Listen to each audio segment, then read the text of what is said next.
New at 6, a conservative political action committee is being told to cease and desist by the state. Yeah, this comes after some recent mailings to voters that appear to skirt Maine law. The I-Team's Dan Lamparello joining us now live in studio with the details. And Dan, this had to do with voter registration cards. It did, Katie. Those mailings were recently sent by the organization Common Sense for Maine, urging those getting them to vote Republican in the upcoming election. And while there's nothing wrong with sending out voter registration cards, these ones were partially filled out. Here's a look at one of those mailings sent to the I-Team by a viewer. The letter at the bottom says the recipient is being contacted because they expressed an interest in the upcoming voter ID referendum, question 1. It then lists out a number of priorities for the Republican Party and says the enclosed registration card is there to help them vote Republican.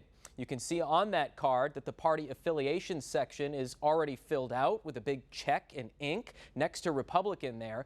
But according to the Secretary of State, filling any part of those cards out on a voter's behalf goes against state law. This was the first time ever that we received a complaint that a group had pre-filled the card with a political party prior to mailing it out to people. Again, we welcome all groups to engage in voter registration. That's part of our democracy.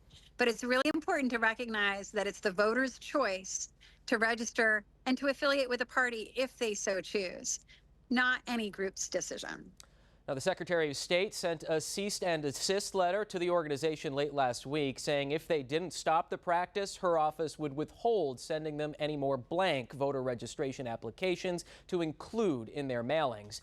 In response to that letter, the chair of Common Sense for Maine tells the I-Team it disagrees with the Secretary of State's legal analysis of the situation, but that they will comply, writing in part, in the interest of being able to proceed with our time-sensitive voter registration efforts before the upcoming election, we've agreed to all of the terms articulated in her letter and now eagerly await receipt of the additional 20,000 voter registration which we previously requested and which we have agreed to send out in blank form going forward. Now, according to the Secretary of State, organizations and individuals can only request up to 5,000 voter registration cards per election cycle. The office says it's still trying to determine how many more Common Sense for Maine is qualified to receive. For the I-Team, I'm Dan Lamparello. Katie? Important information for voters tonight, Dan. Thank you. And in this year's election, just a few